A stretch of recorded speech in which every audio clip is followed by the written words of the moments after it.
Graça e paz, queridos. Que o Senhor nosso Deus nos abençoe ricamente nessa noite. No início da década de 90,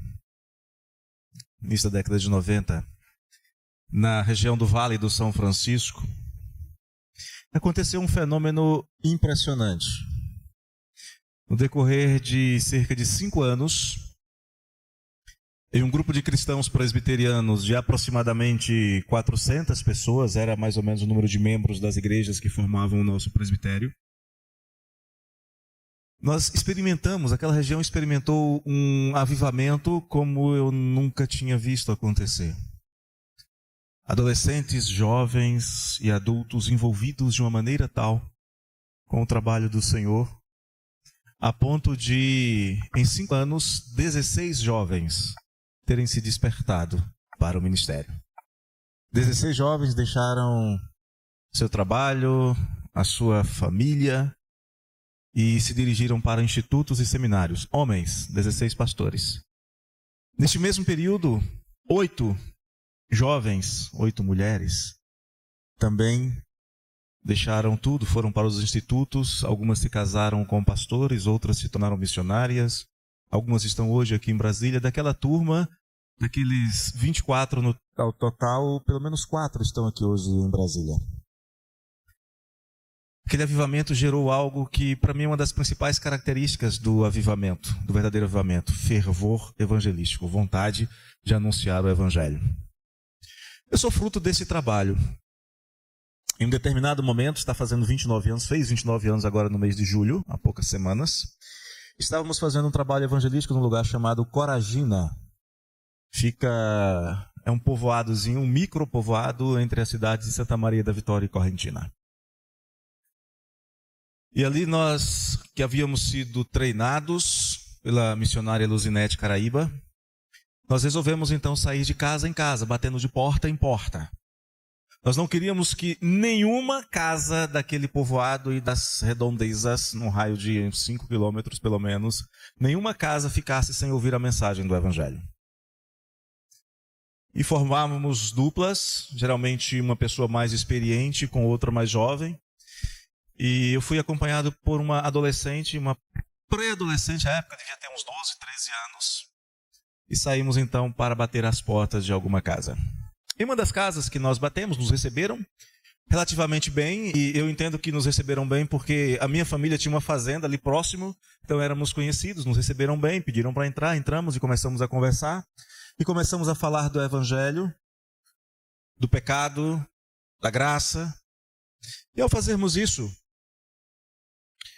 uma das pessoas daquela casa disse: olha, eu também conheço um pouco do evangelho. Falei: conhece? Que legal, então somos 2 que conhecem, vamos conversar um pouquinho sobre isso. E aquela pessoa então disse: olha, eu aprendi com fulano de tal, citou o nome do senhor, que era vizinho da nossa fazenda, e praticante de umbanda. Ele nos ensinou que um dia Jesus ia passando por um lugar e uma rainha foi presa e os soldados estavam com baionetas espetando a rainha, e que ela havia sido surpreendida em adultério, iria ser morta, mas Jesus perdoou seus pecados e etc. Fiquei pensando, baioneta no século I, na Palestina, tem alguma coisa errada nisso tudo. E ao sair daquela casa, depois de conversar com aquelas pessoas e orar com elas, na porta ainda eu orei ao Senhor silenciosamente, falei: Senhor, tem misericórdia, essas pessoas não sabem nada a seu respeito. E como se eu tivesse tomado um soco no estômago, veio ao meu pensamento o seguinte: você já veio alguma vez aqui pregar o evangelho para essas pessoas? Você já veio aqui falar de Jesus para eles? Eu saí tonto dali, eu não consegui ir para a próxima casa, tive que dar um tempo e orar. Depois continuamos o trabalho evangelístico e depois começamos a visitar frequentemente aquele povoado. Uma vez por semana, um bando de jovens sem muito juízo subia na carroceria de uma caminhonete e ia para lá pregar, semana após semana, às vezes tomando ovo nas costas, laranja pequena, porque as grandes eles não jogavam, só as pequenas mesmo, e limão e manga verde, coisas do tipo. E hoje tem uma congregação naquele lugar. Por que eu estou falando dessas coisas para os irmãos? Estamos comemorando amanhã 165 anos de presbiterianismo aqui no Brasil. O reverendo Simonton, quando veio para cá, ele nem queria vir para o Brasil.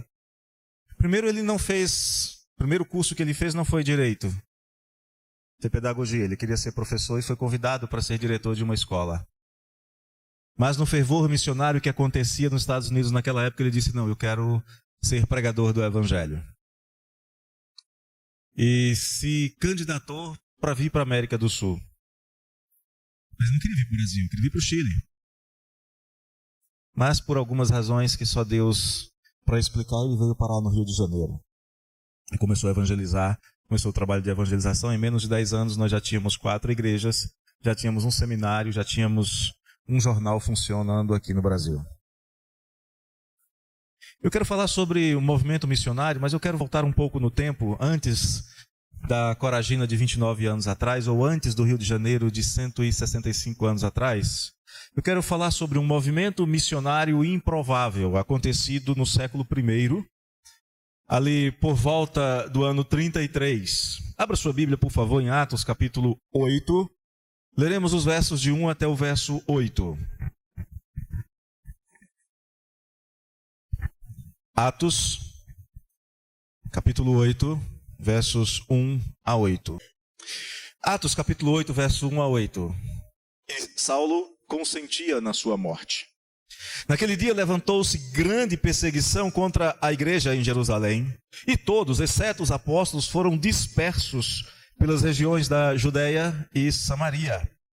Alguns homens piedosos sepultaram Estevão e fizeram grande pranto sobre ele. Saulo, porém, assolava a igreja, entrando pelas casas e arrastando homens e mulheres, encerrava-os no cárcere. Entre mentes, os que foram dispersos iam por toda parte pregando a palavra. Filipe, descendo à cidade de Samaria, anunciava-lhes a Cristo. As multidões atendiam unânimes às coisas que Filipe dizia, ouvindo-as e vendo os sinais que ele operava. Pois os espíritos imundos de muitos possessos saíam gritando em alta voz, e muitos paralíticos e coxos foram curados. E houve grande alegria naquela cidade. Oremos. Pai querido, mais uma vez te louvamos pelo privilégio que o Senhor nos concede de estarmos juntos neste lugar. Que o Senhor mesmo preparou na sua sabedoria, na sua provisão, para que nós nos reuníssemos, experimentássemos a comunhão dos santos, pudéssemos louvar ao Senhor com cânticos, falar contigo em orações e ouvir a tua voz através da leitura da tua palavra e da explicação da tua palavra. Que, ó Pai, por tua graça, esta mensagem, este estudo bíblico, essa busca por entendimento da tua palavra, fale ao coração de cada um de nós, fale ao coração do teu povo. E saímos daqui, ó Deus, modificados nas nossas perspectivas, incentivados a cumprirmos o mandato que o Senhor nos deu. Desejo do meu coração. Que seja também o desejo do coração do teu povo que está aqui nesta noite. Que o Senhor o incline segundo o seu querer. Em nome de Jesus. Amém. Eu quero falar nesta noite sobre um movimento missionário improvável. Talvez na leitura deste texto você tenha pensado que esse texto tem a ver com missões. Fala de Paulo permitindo a morte de Estevão e Paulo arrastando os cristãos presos e eles tendo que fugir. O que temos aqui sobre missões? Na verdade, a história do povo de Deus está cheia de missões e de missionários absolutamente improváveis. São ações missionárias que independem de qualquer categorização. Por exemplo, nós temos crianças missionárias, temos jovens missionários, temos homens e mulheres missionários. Por exemplo, podemos citar o jovem escravo José, vendido, traído pelos seus irmãos, que foi parar no Egito. Salmo 105 fala sobre a história de José no verso 17. Ou que tal lembrar de uma menina que foi levada cativa pelos exércitos sírios, foi tornada escrava da casa de um general inimigo de Israel chamado Naamã, que falou que em Israel tinha um Deus que podia curar até lepra. Podemos lembrar ainda de jovens piedosos como Daniel, Ananias, Misael e Azarias. Que o nome de Deus, que o nome do Senhor fosse conhecido em Israel era absolutamente esperado. Como também é esperado que os crentes de hoje conheçam ao seu Deus. Mas eu sei que a palavra de Deus diz que Deus quer mais do que isso. Ele quer que o seu nome seja conhecido em toda a terra. Por isso aquele casal que nós vimos ali há pouco saiu daqui do Brasil, do conforto, da segurança aqui do Brasil e foi para a Índia, onde podem ser presos e, como é uma região muito tumultuada, até mortos, como tem acontecido com alguns irmãos nossos. Ele determinou que as nações deverão se converter ao Senhor, está no Salmo 22. E essa conversão só vai acontecer por meio do conhecimento proclamado pelos crentes entre as nações. Se os crentes não forem proclamar, não haverá proclamação do Evangelho. Depois desses exemplos que eu citei, de José, de Daniel e daquela menina sem nome, o movimento missionário não parou. E além daqueles judeus que foram lançados mundo afora no decorrer dos períodos de perseguição de Israel, vai haver uma nova etapa missionária no período do Evangelho, já do Novo Testamento. Mesmo durante o ministério terreno do Senhor Jesus, algumas pessoas foram enviadas, saíram por aí proclamando a bondade de Deus. E gente improvável. Leprosos gentios, pelo menos dois leprosos, um cego, um endemoniado, ou um ex-endemoniado e um ex-cego e ex-leprosos, saíram pelas cidades proclamando o que Deus tinha feito por eles. Por volta do ano 33, Jesus comissionou seus discípulos para que eles fossem missionários e fossem a todas as nações. Conhecemos de cor Marcos 16:15, Mateus 28, no verso 19. E os discípulos foram para cumprir a promessa que Deus havia feito quando chamou Abraão séculos antes, que nele, nos descendentes dele, ou no descendente dele, seriam benditas todas as famílias da terra. A promessa feita a Abraão foi reavivada continuamente nos Salmos. Os Salmos estão cheios de textos que falam que as nações deveriam louvar ao Senhor. Você pode ver, por exemplo, no Salmo 86, verso 9. Todas as nações que fizestes virão, prostrar-se-ão diante de ti, Senhor, e glorificarão o teu nome. Essa missão foi reafirmada no livro de Atos. Os discípulos de Jesus receberam a capacitação sobrenatural do Espírito Santo em outro texto que nós também sabemos bem. Quando Jesus diz, vocês receberão poder ao descer sobre vós o Espírito Santo, e vocês serão as minhas testemunhas em Jerusalém, na Judéia, na Samaria e até os confins da terra. Mas depois da ascensão de Jesus, esse trabalho de evangelização começou relativamente lento. Nós temos Filipe, por exemplo, evangelizando, o tesoureiro etíope. Nós temos Filipe começando o trabalho de evangelização na Samaria. Nós temos a visita de Pedro ao centurião Cornélio, mas é muito pouco, é muito incipiente.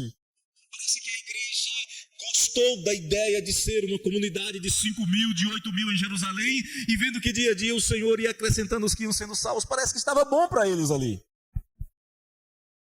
Mas não era isso que o Senhor queria. E de uma maneira altamente improvável, a evangelização vai se tornar mais abrangente.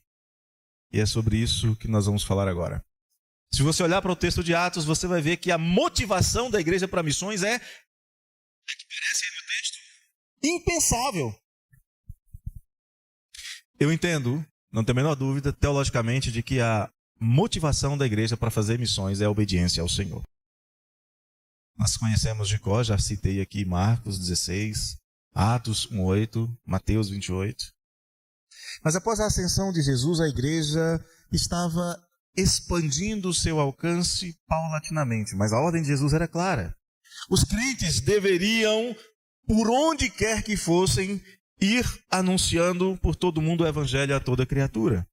Deveriam fazer discípulos de todas as nações para o Senhor Jesus. E aparentemente só 15 nações haviam sido alcançadas até aqui, não todas. Mas como fazer isso? Qual a estratégia missionária que a igreja deveria adotar? Deveriam talvez se espelhar nos fariseus, que eram hábeis em fazer discípulos de si mesmos, tornando os novos discípulos tão judeus quanto eles próprios eram? E Jesus chega a dizer que, no seu zelo sem entendimento, 2 vezes mais filhos do diabo do que eles próprios. Deveriam organizar uma grande conferência missionária e cursos de treinamento. Deveriam organizar uma agência de missões e juntar ofertas para enviar os missionários especialmente treinados para isso. Eu não estou dizendo que essas coisas que nós fazemos hoje sejam erradas. Mas a igreja naquele momento não tinha nem como pensar nisso. Para que o trabalho de missões fosse ampliado, a resposta de Deus foi inesperada. Foi tirar a igreja da sua zona de conforto através de uma violenta perseguição. Atos capítulo 8, verso 1 em diante. O julgamento de Estevão, Saulo consentia na sua morte.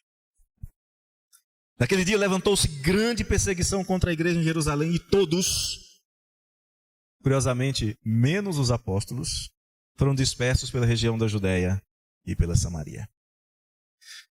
Historicamente, a perseguição não era nenhuma novidade para os judeus. Foi a perseguição que facilitou que a esperança de um Messias se espalhasse por todo o Mediterrâneo, por toda a Arábia, alcançando países africanos. A religião judaica era ensinada em muitas cidades, havia grandes centros judeus espalhados por toda aquela região. Perseguição não era novidade também para os cristãos, porque Jesus disse que os seus discípulos seriam perseguidos, e não apenas perseguidos, seriam odiados por causa do seu nome. Então se levanta essa primeira onda de perseguição e todos, exceto os apóstolos, são compelidos a saírem de Jerusalém, a fugirem de Jerusalém, a irem por toda parte. E por onde quer que eles foram incapazes de se calar e não cessaram de falar do que viram e ouviram a respeito de Jesus Cristo, levando por todo o canto a mensagem sobre o Messias de Deus, Jesus. Atos capítulo 8, verso 4. E então o evangelho é pregado por cristãos, e tem que ser assim. O evangelho tem que ser pregado por cristãos, porque quem crê, anuncia o que crê. Quem experimenta Jesus, conta com alegria a sua experiência.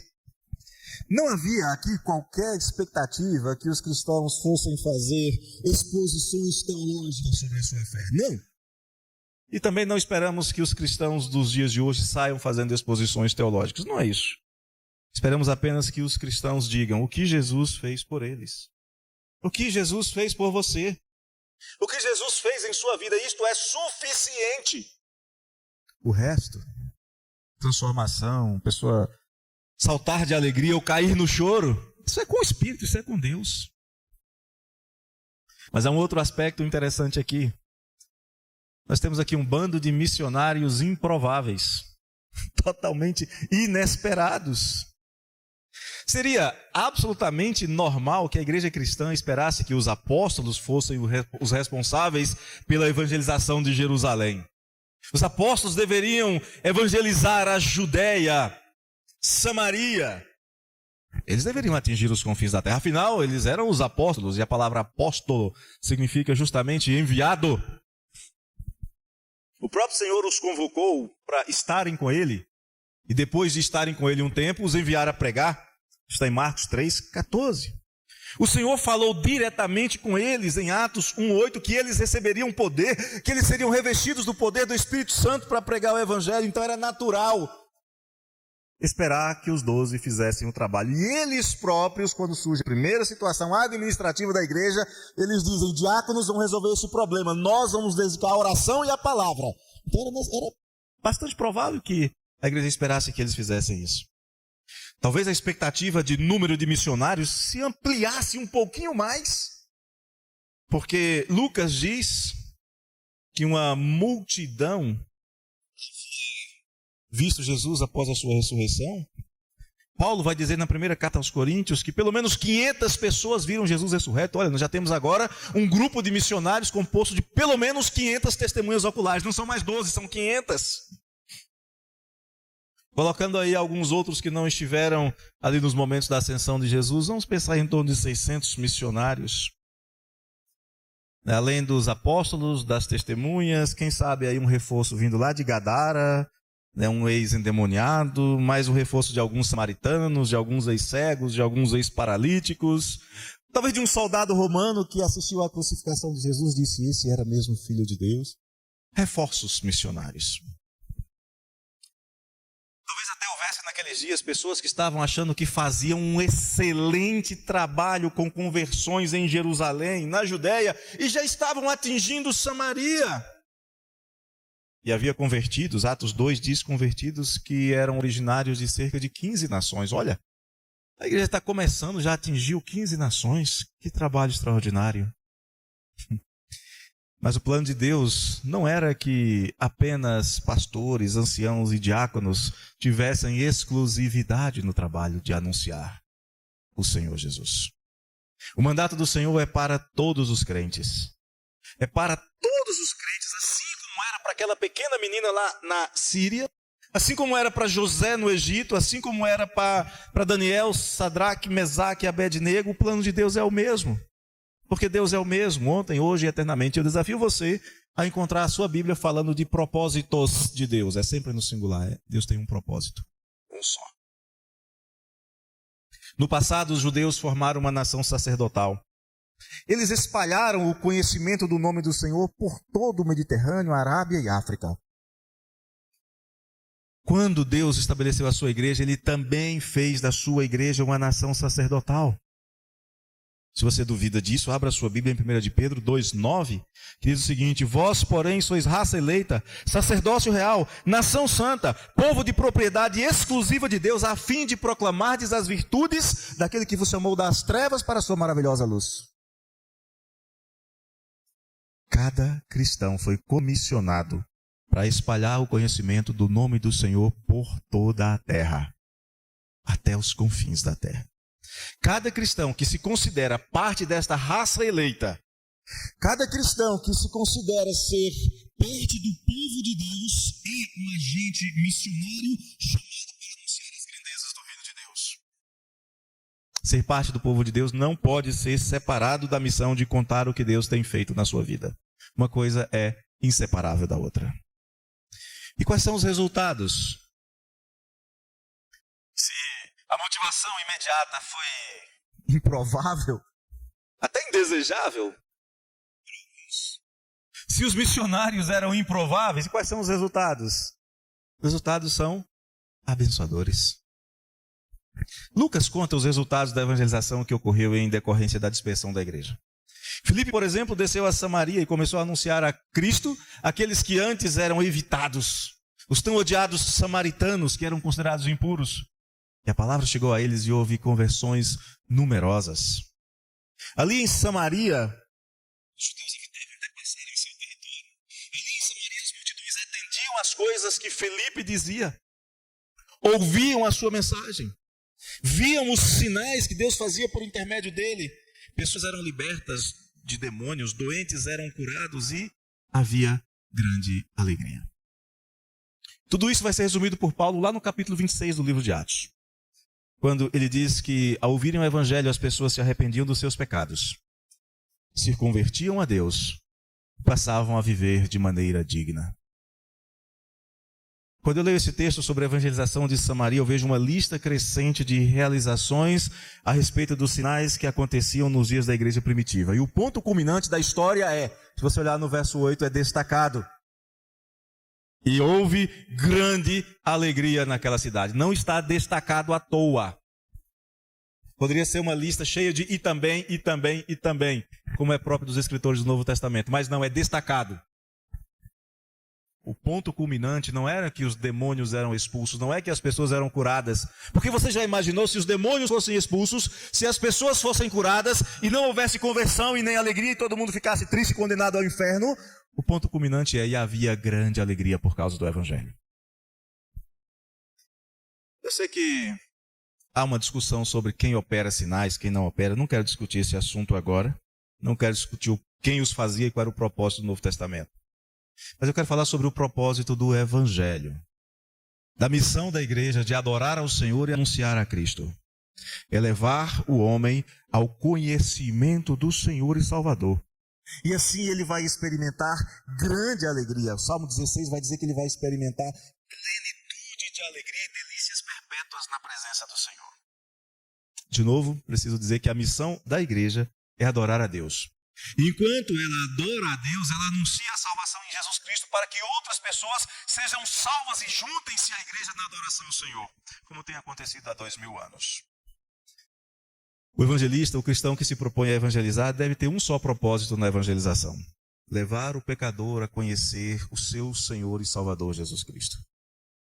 Levar o perdido ao encontro do Salvador. Fazer com que o necessitado tenha as suas necessidades mais profundas e urgentes satisfeitas. E essa necessidade é ser liberto da escravidão ao pecado, da escravidão ao diabo, da escravidão ao mundo e da condenação ao inferno. O que o pecador precisa não é de prosperidade, é de perdão, é de restauração.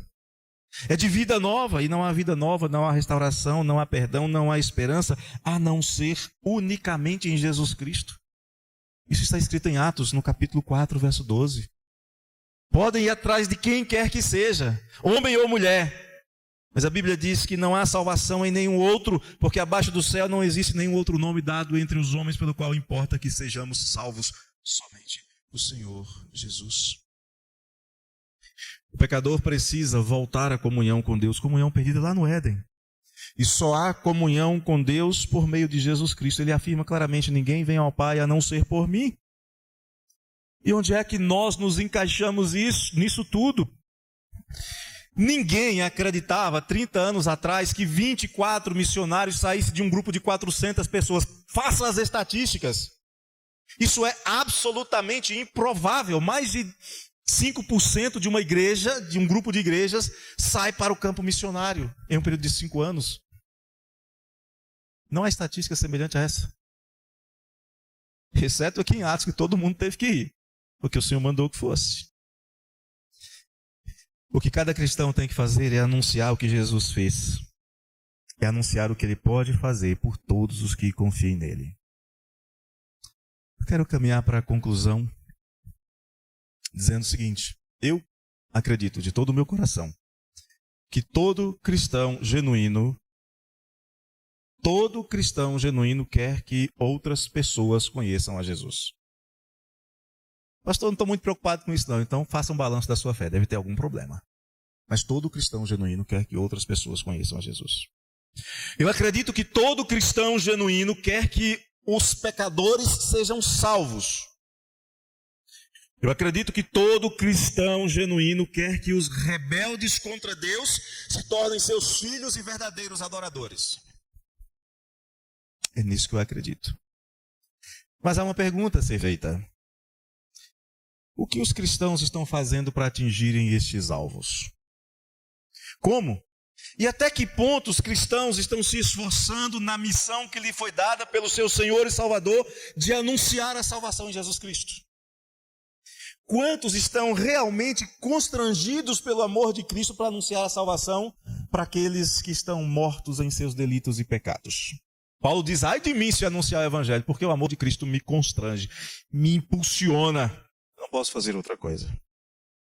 O que os cristãos do nosso tempo, com tanta facilidade de comunicação, estão fazendo para comunicar o evangelho? Talvez, eu gostaria muito de estar enganado, mas talvez muitos cristãos achem que é suficiente contratar evangelistas, pagar pastores, enviar missionários espalhados pelo mundo afora. Diz, não, já estou fazendo a minha parte. Não está, não. Talvez muitos achem que sem estratégias e sem treinamento a igreja não consegue desempenhar a sua missão de fazer discípulos. Eu acredito que tenhamos que ter estratégias e fazer treinamento, mas não é por isso que os cristãos não estão anunciando. Talvez muitos apostem em conferências missionárias, campanhas evangelísticas elaboradas para atingir os confins da terra. Mas eu quero chamar você para refletir sobre algo muito mais simples. Olhando o exemplo daqueles irmãos que foram dispersos, estavam tranquilos em suas casas, tranquilos em Jerusalém, e levanta-se a perseguição e eles têm que sair de uma hora para outra, muitos deixando tudo para trás, suas casas, seus bens, para não serem presos, para não serem arrastados para as prisões posteriormente pelo apóstolo Paulo, ainda chamado de Saulo, fugindo, errantes pela terra, homens e mulheres dos quais o mundo não era digno. Vamos pensar em algo mais simples. A igreja precisa saber que a estratégia de Deus, com ou sem perseguição, é homens e mulheres comuns, crentes, obedientes, vivendo por modo digno do evangelho, exercendo a vocação que Deus lhes deu, anunciando o evangelho. Simonton, ao vir para o Brasil, como eu já mencionei, o plano dele originalmente era ser professor. 4 anos antes de Simonton, chega ao Brasil um homem chamado Robert Kelly, médico, missionário, médico do imperador, inclusive.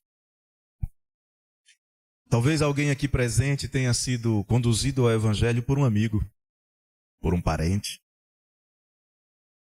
Está cada vez mais raro, mas quem sabe por um professor. Alguém simples que simplesmente cumpriu a sua missão de falar do que Cristo fez em sua vida. Talvez tenha sido assim a sua conversão. E você ouviu e disse: eu quero saber mais sobre esse Jesus. Por que essa pessoa carrega uma esperança de salvação e vida eterna tão grande no coração? Por que não se revolta quando é injustiçado? Por que me ajuda quando ele está pior do que eu? Por quê? O que faz diferença na vida dessa pessoa? Eu quero concluir pedindo que você saia daqui nesta noite com a disposição de responder algumas perguntas.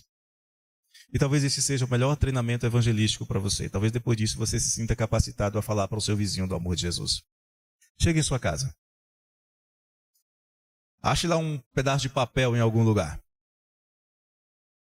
Ache uma caneta. Pode ser uma caneta Bic quase sem tinta, não tem problema.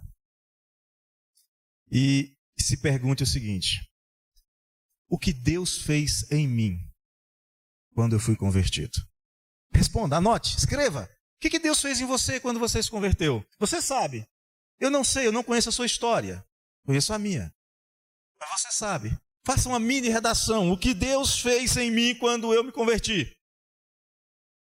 Algum purista vai dizer: mas não sou eu quem me converto, é Deus quem me converte. Deus fala: convertei-vos ao Senhor para que sejam salvos. A ordem é para que você se converta sim. O que Ele tem feito em você? A segunda pergunta: o que Deus tem feito comigo desde que eu me converti? A primeira pergunta é: o que Ele fez quando aconteceu? A segunda é: o que Ele tem feito desde que aconteceu? Faça outra mini redação. Talvez a sua mini redação dê 2 linhas, 3 linhas, 5 linhas, 10 linhas. Talvez no final você escreva um livro. Tudo bem, não importa o tamanho. Importa que você saiba o que Deus fez ao te converter e fez depois disso. Terceira pergunta, sumamente importante. Quais as mudanças que você pode anotar na sua vida, no seu comportamento, no seu temperamento, como resultado do seu relacionamento com Deus?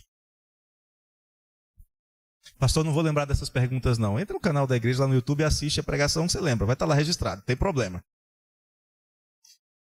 E se você achar que não é suficiente, eu te dou o texto escrito também. Não tem problema nenhum. Quarta pergunta. Você acredita realmente? Está aí no seu coração e na sua mente a convicção de que Deus pode fazer as mudanças que fez na sua vida, nas pessoas que estão no seu entorno, nas pessoas que você conhece? Você acredita que as mudanças que aconteceram na sua vida podem acontecer na vida dos seus amigos, dos seus vizinhos, dos seus familiares e até dos seus inimigos? Se você acredita, então fale do que Deus fez por você e em você. Aquele endemoniado de Gadara tinha uma legião de demônios nele. E ele teve um encontro com o Senhor e foi liberto. E ficou assentado aos pés de Jesus. Eu não sei quanto tempo. Mas não foi um treinamento missionário de 6 meses, nem foi um seminário de 3, 4 anos. Não foi. Algumas horas.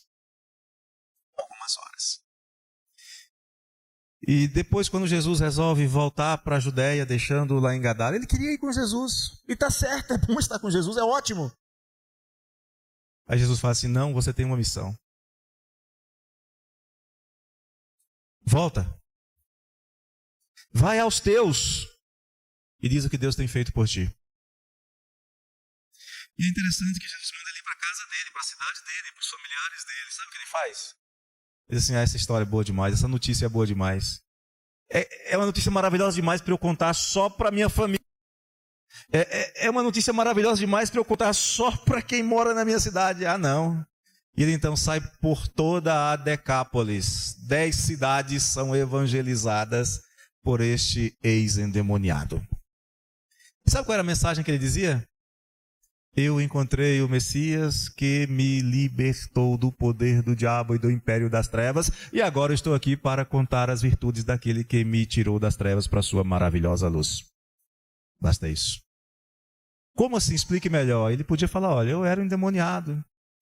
Eu vivia nos sepulcros, eu quebrava cordas e correntes, eu andava nu, eu fazia e acontecia. Mas eu encontrei Jesus. Ele me libertou. Ele me deu propósito de vida, curou meu coração. Enfim, bastava ele contar o que tinha acontecido, o que Deus fez. Missões.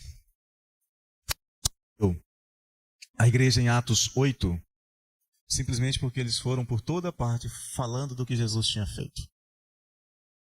Eles não faziam grandes definições teológicas. Se você estudar a história da igreja, a história da teologia, século II, século III, século IV, tem hora que dá vontade de rir ou de chorar com o que alguns dos grandes teólogos da igreja falavam.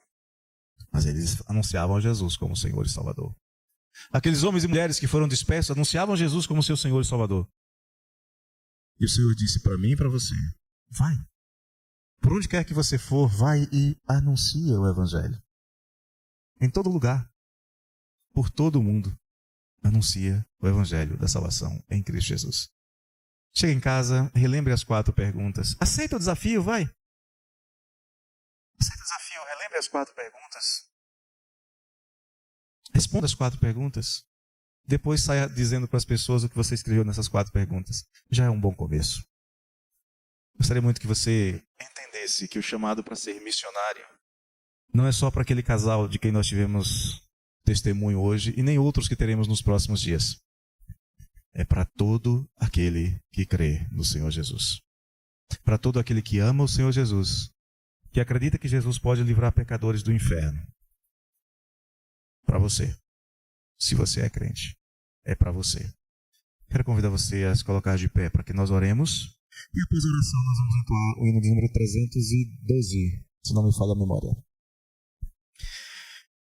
Deus amado, obrigado pela tua palavra que nos conta sobre irmãos e irmãs que o Senhor espalhou por toda a Judéia, espalhou pela Samaria e foi espalhando por todo canto, fazendo-os chegar até aqui em Taguatinga, até os confins da terra. Obrigado a Deus por esses irmãos que aqui estão. Peço-te, ó Pai, em nome de Jesus, que a tua palavra, que os desafios e as orientações da tua palavra produzam os efeitos que o Senhor mesmo tem determinado, porque a tua palavra não volta para ti vazia. Te pedimos isto em nome de Jesus.